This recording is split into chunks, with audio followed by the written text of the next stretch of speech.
There's something happening in your mind right now that you've never questioned. A constant stream of thoughts flowing through your awareness, and you've spent your entire life assuming these thoughts are you, that they originate from you, that they define who you are. But what I'm about to reveal will fundamentally alter your relationship with reality itself, and once you see this, you can never unsee it. The recognition changes everything. Take a moment right now and simply observe your thinking. Don't try to control it, don't try to stop it, just watch. Notice how thoughts appear in your awareness without your conscious permission. You didn't decide to think the thought you just had. It simply arose, fully formed, in the space of your consciousness. And here's the question that breaks the entire illusion. If you didn't consciously generate that thought, where did it come from? Most people go their entire lives never asking this question. They experience thoughts and immediately identify with them. I'm thinking this, therefore this is me. But neuroscientists have discovered something that spiritual traditions have known for thousands of years. By the time you become consciously aware of a thought, your brain has already been processing it for approximately 300 to 500 milliseconds. You're not generating thoughts. You're receiving them, observing them, after they've already been constructed by unconscious processes you have no direct access to. This isn't just philosophical speculation. This is measurable, verifiable science. In the 1,980 seconds, researcher Benjamin Libet conducted experiments that proved conscious awareness of a decision occurs after the brain has already initiated the action. What you experience as your choice, your thought, your decision, is actually a post hoc rationalization of processes that happened before you were consciously aware of them. Let that penetrate deeply. The voice in your head that you've been calling I is not generating original content. It's narrating content that's being fed to it from unconscious processing systems. And here's where this becomes revolutionary for how you experience reality. When you believe thoughts are yours, you give them immense power. Every thought that arises carries the weight of your identity. If a fearful thought appears, you become afraid. If an angry thought emerges, you become angry. If a limiting thought surfaces, you believe it defines your limitations. But the moment you recognize that thoughts are not yours, that they're simply phenomena arising in consciousness like clouds passing through the sky, everything shifts. You stop being controlled by thinking and start observing it. And reality, which has been responding to your unconscious identification with thought patterns, begins responding to something deeper, something more authentic, something that was always there beneath the noise. Chapter 1. The thought experiment that changes everything. I want you to try something right now that will give you direct experience of what I'm describing. This isn't theory. This is experiential verification. For the next 60 seconds, I want you to try not to think. Seriously, stop reading after this paragraph, set a timer for 60 seconds, and attempt to have zero thoughts. Just awareness, no thinking. Try it now before continuing. What happened? If you're honest, you'll notice that thoughts kept appearing despite your intention not to have them. You might have had 10 seconds of stillness, then suddenly a thought about what you're going to eat later, or a memory from yesterday, or a judgment about this exercise itself. The thoughts appeared uninvited, unwanted, and completely outside your conscious control. This simple experiment proves something profound. If you can't control whether thoughts appear, then you are not the source of thoughts. You are the awareness in which thoughts appear. This distinction seems subtle, but it's the difference between being trapped in mental patterns and being free from them. Here's the practical application that most people miss. Once you recognize you're not the thinker, you can stop arguing with your thoughts. Right now, you probably have an ongoing relationship with your thinking where you believe some thoughts, reject other thoughts, try to control certain thoughts, and feel guilty about particular thoughts. It's exhausting because you're treating thoughts as if they're you making definitive statements about reality. But what if thoughts are more like a radio that's always playing in the background? Sometimes it plays music you like, sometimes it plays static, sometimes it broadcasts fear, anxiety, and limitation. The radio doesn't define you. You're the awareness that hears the radio. And just like you can change channels on a radio without identifying with what was playing before, you can let thoughts pass without identifying with their content. Practical exercise 1. The thought labeling practice. For the next 7 days, Practice this every morning for 5 minutes. Sit comfortably and simply observe your thoughts. Every time a thought appears, mentally label it. Not with judgment, just with accurate description. Planning thought, memory thought, worry thought, fantasy thought, judgment thought. Don't engage with the content. Don't follow the thought stream. Just label and let it pass. What you'll notice by day 3 or 4 is that there's a gap between you and your thoughts. You're not the thoughts. You're the spacious awareness that can observe thoughts arising and dissolving. This creates what neuroscientists call metacognitive awareness, the ability to think about your thinking, to observe your mental processes from a position that's not entangled with them. And once this metacognitive awareness stabilizes, reality starts responding to you differently because you're no longer broadcasting the chaotic frequency of unconscious thought identification. Chapter 2. The source code of recurring thoughts. Now that you understand thoughts aren't yours, let's go deeper into where they actually come from. Because once you trace thoughts back to their source, you gain the ability to change what types of thoughts arise in your consciousness, which changes what reality you experience. Your brain operates like a prediction machine. It's constantly trying to anticipate what's going to happen next based on what's happened before. Every experience you've ever had gets encoded into neural networks, pattern recognition systems that fire automatically when similar circumstances arise. These patterns generate thoughts that seem to be about your current situation but are actually replaying old interpretations, old fears, old beliefs from past experiences. This is why you keep having the same thoughts over and over. They're not fresh responses to new circumstances. They're automated patterns running on loops, and you've been identifying with these loops as if they're your original, authentic responses to life. Let me give you a specific example. Imagine you're about to have a difficult conversation with someone. Before the conversation even happens, thoughts start appearing in your awareness. This is going to be uncomfortable. They're going to get defensive. I should prepare what I'm going to say. What if they reject what I'm asking for? These thoughts feel like they're you preparing for the conversation. But here's what's actually happening. Your brain is accessing memories of previous difficult conversations, extracting patterns from those experiences, and generating predictions about this upcoming conversation based on those old patterns. The thoughts aren't responding to the present moment. They're replaying the past and projecting it onto the future.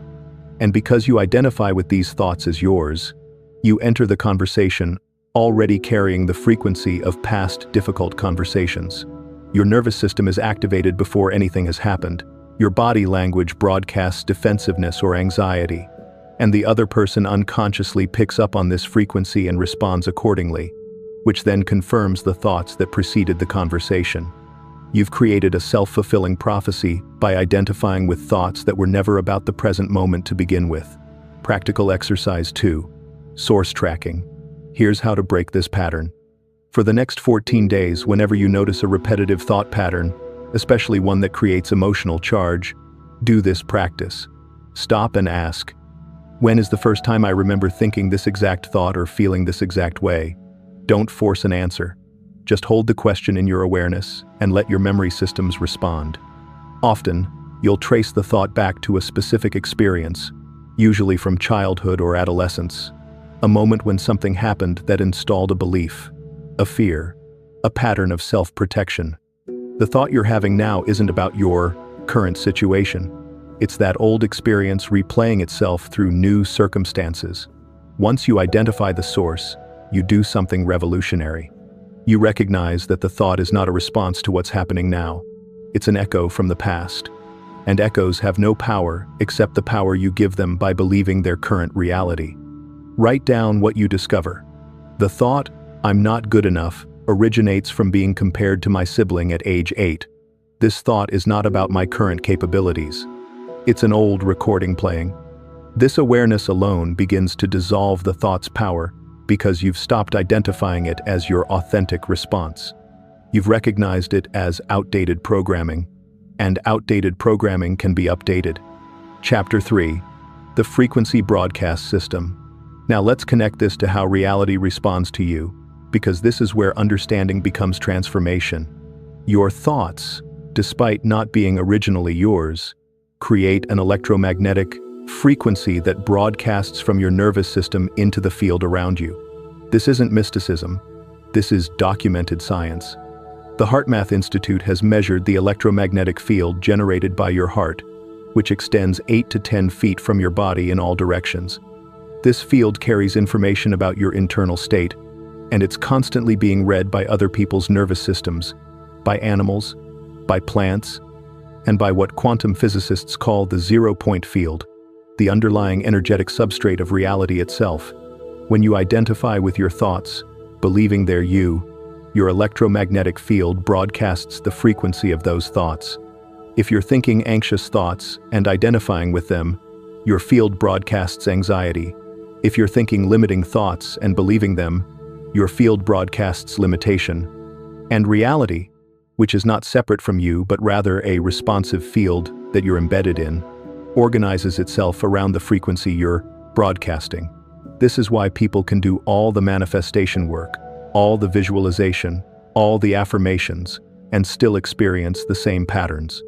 They're trying to broadcast a new frequency through conscious intention, while their unconscious identification with thought patterns is broadcasting a much stronger, more consistent signal that contradicts their intentions. But here's what changes when you stop identifying with thoughts. Your electromagnetic broadcast is no longer dominated by mental patterns. Instead, it starts emanating from a deeper place, from the awareness itself, from the spaciousness that exists before thinking begins. And this frequency is coherent, stable, and powerful in ways that thought-based frequencies can never be. Think of it like this. Thoughts create a chaotic, fluctuating frequency, constantly changing based on what thought arises next. But awareness, the space in which thoughts appear, has a consistent, coherent frequency. It's like the difference between trying to broadcast a clear radio signal while someone's constantly changing the channel versus broadcasting from a stable frequency that maintains its coherence regardless of what content is playing. Practical exercise 3. The awareness anchor practice. This practice trains you to shift your identity from thought to awareness, which shifts your electromagnetic broadcast from chaos to coherence.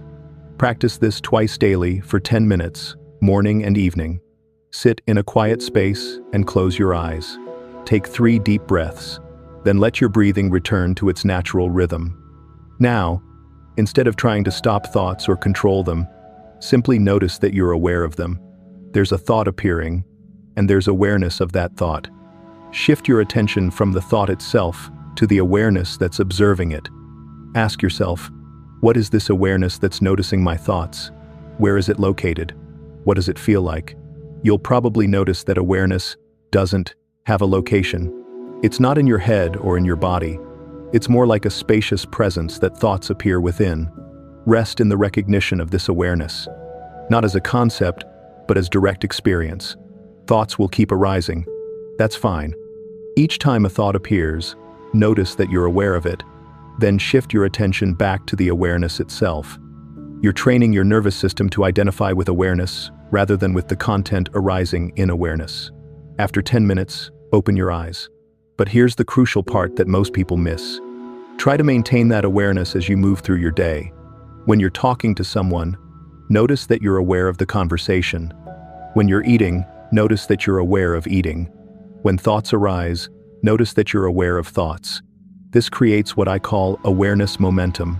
The more you practice recognizing yourself as awareness rather than as thoughts, the more your electromagnetic field broadcasts from that coherent space rather than from chaotic thought patterns.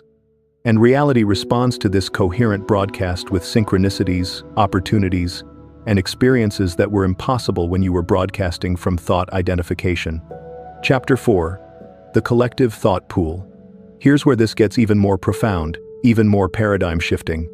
Not only are thoughts not originally yours, many of them aren't even generated by your individual brain.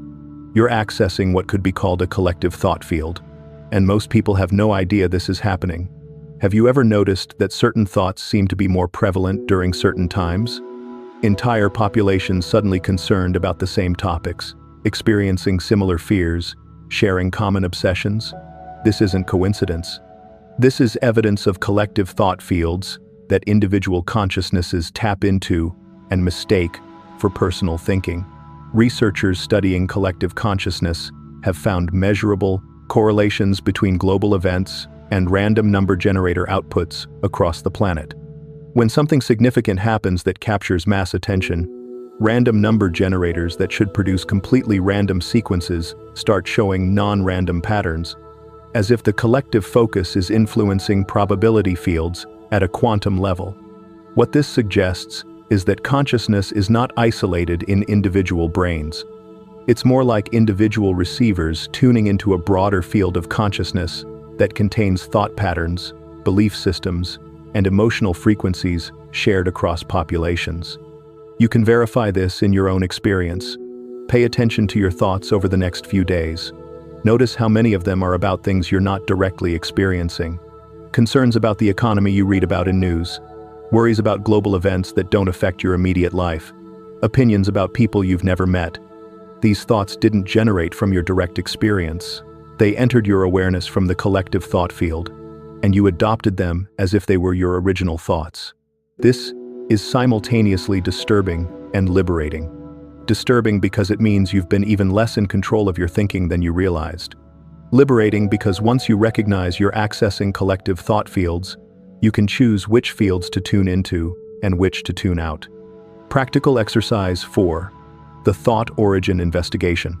For the next 21 days, practice this investigation every evening. Take 10 minutes to review your day and categorize your thoughts into 3 types. Type 1. Direct experience thoughts. Thoughts arising from what you're actually experiencing in the moment. This coffee is hot. I'm feeling tired. That sunset is beautiful. These are responses to direct sensory input. Type 2.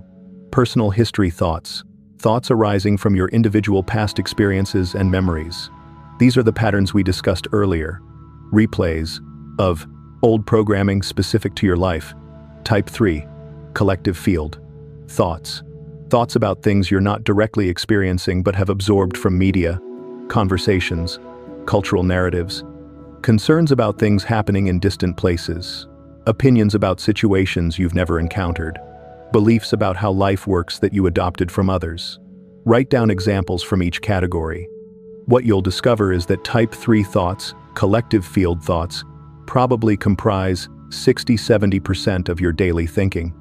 You've been spending most of your mental energy processing thoughts that have nothing to do with your actual life, your direct experience, or your authentic responses to reality. Once you see this clearly, you can make a revolutionary choice. You can stop engaging with type 3 thoughts entirely. When a thought arises about something you're not directly experiencing, something you absorbed from the collective field, you simply let it pass without engagement. You don't suppress it. You don't fight it. You just don't invest attention in it. This practice alone can reduce your mental noise by more than half, which means your electromagnetic broadcast becomes dramatically clearer. You're no longer amplifying collective fears, collective limitations, collective patterns. You're broadcasting from your direct experience and your awareness itself. Chapter 5. The Reality Response Mechanism. Now let's make this extremely practical by showing you exactly how reality starts responding differently once you stop identifying with thoughts. Because this isn't just about peace of mind or spiritual awakening. This is about fundamentally changing what shows up in your actual lived experience. Reality operates as a responsive field, not a fixed objective structure. Quantum physics has proven that observation affects outcomes at the subatomic level. But what most people don't understand is that this isn't limited to laboratories. The same mechanism operates at every scale, including the scale of your daily life. When you identify with thoughts, you're observing reality through the lens of those thoughts. If you're thinking and believing relationships are difficult, you're observing reality through that filter. And reality, being responsive to observation, organizes itself to match that observation. You notice the difficulties in relationships. You unconsciously gravitate toward relationship dynamics that confirm the difficulty. You interpret neutral situations as confirming your thought pattern. But here's what happens when you stop identifying with that thought. When the thought relationships are difficult arises and you recognize it as just a thought, not as truth, not as your authentic knowing, you're no longer observing reality through that filter. The thought can be present in your awareness without you believing it. without you broadcasting it as your operating frequency. From this space of non-identification, you're observing reality more directly, without the distortion of thought-based filters. And what you'll discover is that reality is far more fluid, far more responsive, far more filled with possibility than your thoughts ever suggested. Let me give you a concrete example of how this works. Let's say you've been thinking, money is hard to make for years. This thought creates an observation filter that causes you to notice all the evidence supporting it. You see the effort required. You notice when opportunities don't work out. You feel the struggle of financial pressure, but you're not consciously choosing to create this experience. You're simply identified with a thought pattern that's observing reality through a specific lens, and reality is organizing itself to match that observation, because that's how the responsive field works. Now, watch what happens when you stop identifying with that thought. The thought, money is hard to make, arises, but instead of believing it, you recognize it as a thought, a pattern, possibly inherited from parents, possibly absorbed from collective fields, definitely not the ultimate truth about reality. From this non-identified position, you're no longer locked into observing reality through that filter. You become available to notice different aspects of reality. Opportunities that were always there but filtered out by your thought-based lens become visible. Synchronicities that were always occurring but dismissed as coincidence register in your awareness. Actions that feel aligned become obvious, where before you only saw actions that required struggle. This isn't positive thinking. You're not replacing money is hard to make with money is easy to make. You're dissolving identification with both thoughts and observing reality from awareness itself, which has no predetermined filters about how money works. Practical exercise 5. The Reality Response Journal. This is a 30-day practice that will give you direct, measurable evidence of reality responding differently once you stop identifying with thoughts. Here's exactly how to do it. Week 1. Baseline documentation. Every evening, write down 3 recurring thoughts you notice during the day, particularly thoughts about limitations, difficulties, or how reality works. Don't try to change them, just document them.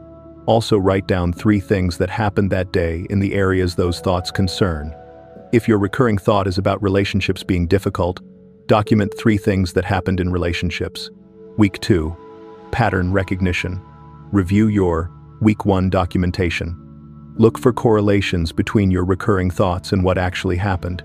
You'll likely see that reality organized itself around your thought patterns. The thought, people don't listen to me, was followed by multiple experiences of feeling unheard. The thought, opportunities don't come to me, was followed by missed opportunities or none appearing. Week 3. Non-identification practice. Now you practice non-identification. When those same recurring thoughts arise, use this exact internal response. That's a thought. I notice it. I don't need to believe it or disbelieve it. It's just a thought passing through awareness. Don't try to change the thought. Don't replace it with a positive thought.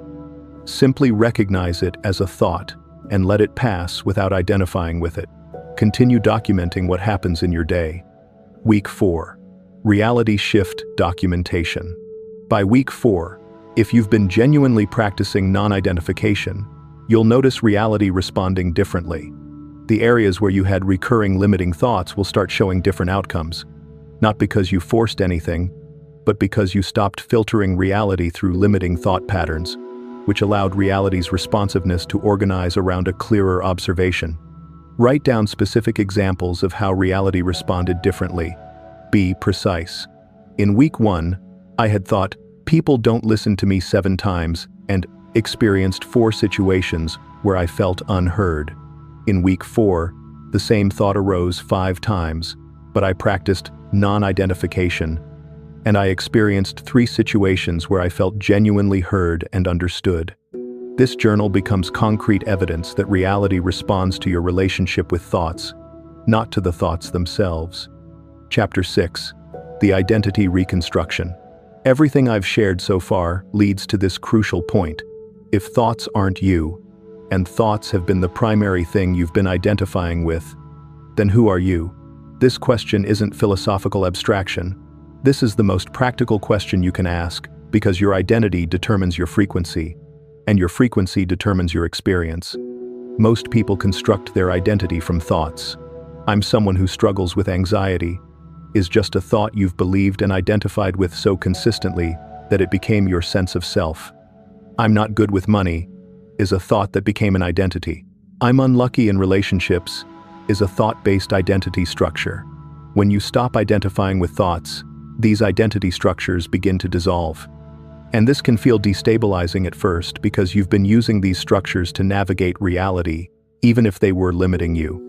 But what emerges in the space where thought-based identity used to be is something far more authentic, far more powerful, far more aligned with how consciousness actually operates.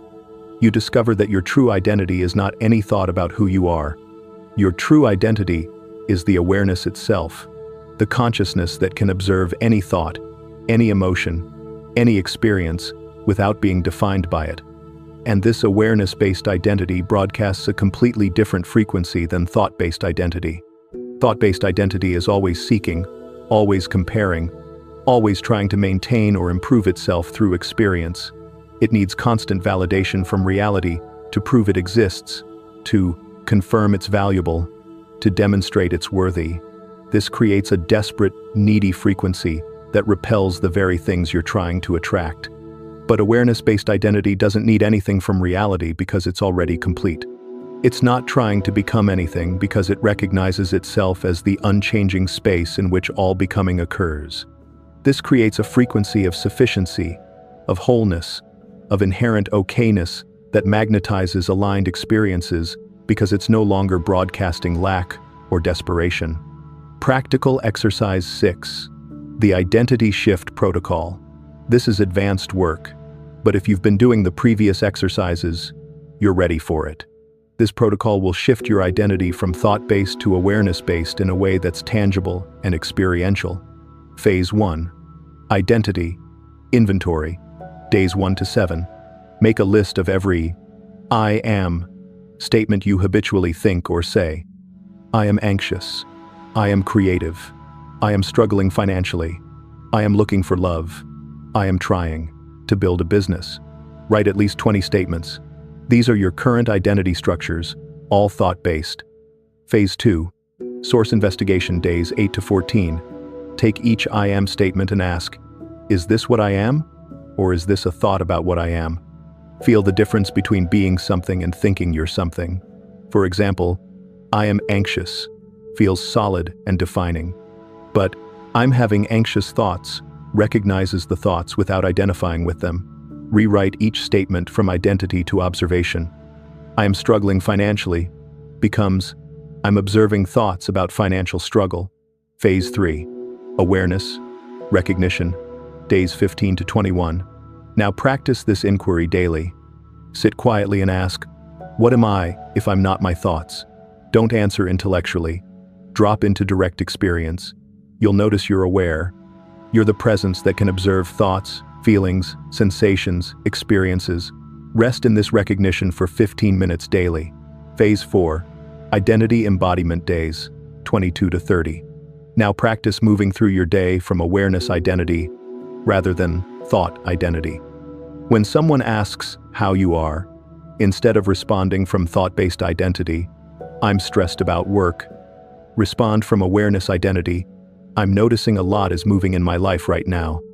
When making decisions, instead of deciding from thought patterns, "I should do this because," decide from awareness, "What action feels aligned from this spacious place?"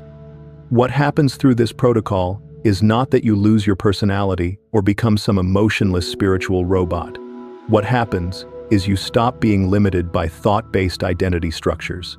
You become more fluid, more responsive, more authentic, because you're not defending or maintaining an identity that was never real to begin with. Chapter 7. The Integration Point.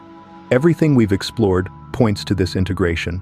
Reality doesn't respond to your thoughts, and reality doesn't respond to you stopping your thoughts. Reality responds to the quality of awareness you're observing from, and that quality shifts dramatically when you stop identifying with thoughts as you. This is why monks who've meditated for decades in caves don't necessarily transform their external circumstances, while some people have profound reality shifts after just a few weeks of practice. It's not about how many hours you meditate, it's about whether you've actually shifted from thought identification to awareness recognition in your lived experience. You can sit in meditation for hours and still be identified with thoughts. You're just identified with quieter thoughts, spiritual thoughts, thoughts about how peaceful you are. But if you're moving through your daily life from awareness identity, even for 5 minutes at a time, you're broadcasting a completely different frequency that reality responds to immediately.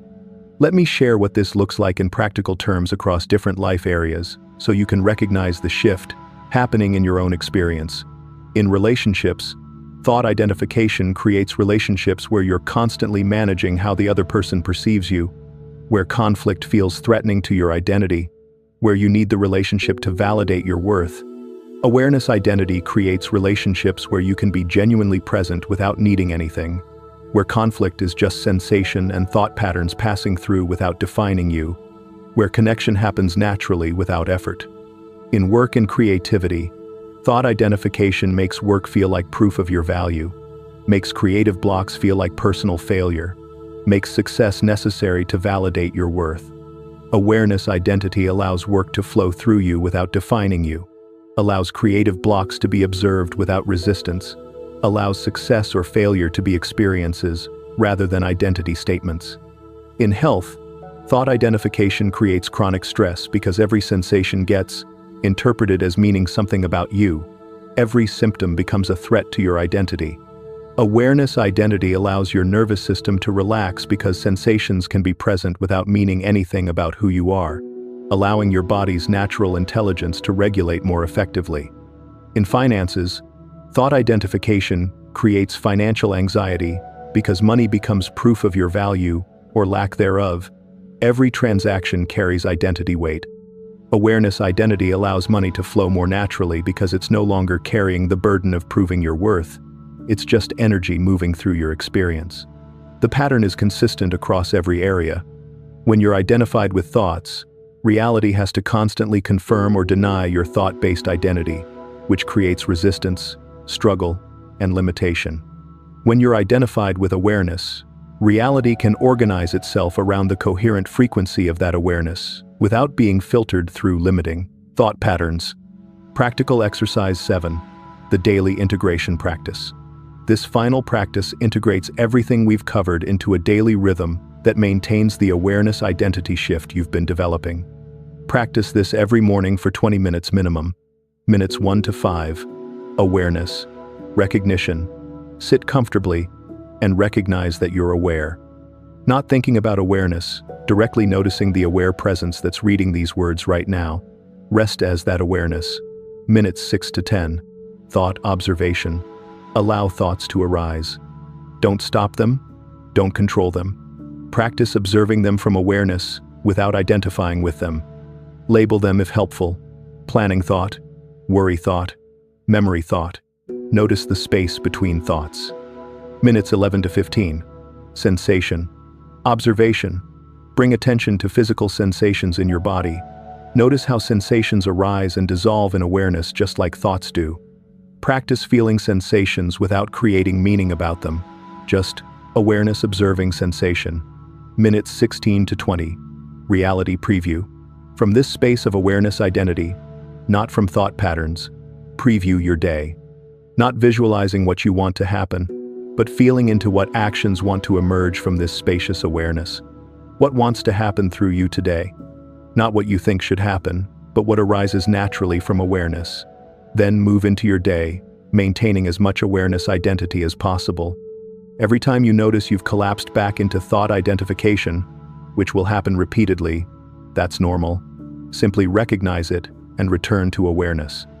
Not as failure, just as the practice of remembering what you actually are. The recognition that changes everything. We've covered a tremendous amount of ground, but it all comes down to one simple recognition that you can verify in your direct experience right now. Thoughts are not you. They arise in awareness. They dissolve in awareness. And awareness itself is what you actually are. This isn't a belief you need to adopt. This is a direct recognition available in this moment. Right now, notice that you're aware of reading these words. That awareness is not a thought. It's what thoughts appear in. It's what you actually are, beneath every thought pattern, every identity structure, every story about who you're supposed to be. And when you live from this recognition, when you stop giving thoughts the power of identity, reality responds to the coherent frequency of awareness itself, rather than the chaotic frequency of thought identification. Synchronicities multiply, opportunities appear, resources flow. Not because you manifested them through technique, but because you stopped filtering reality through limiting thought patterns that were broadcasting lack and limitation. The moment you realize thoughts aren't yours is the moment reality can finally respond to what you actually are rather than what you think you are. And what you actually are is vast, creative, coherent consciousness temporarily experiencing itself through this particular human form. Everything shifts from here. Not gradually through years of practice, but immediately as soon as you recognize what's actually true. You are not your thoughts. You are the awareness observing them. And that awareness is broadcasting a frequency that reality has been waiting to respond to your entire life.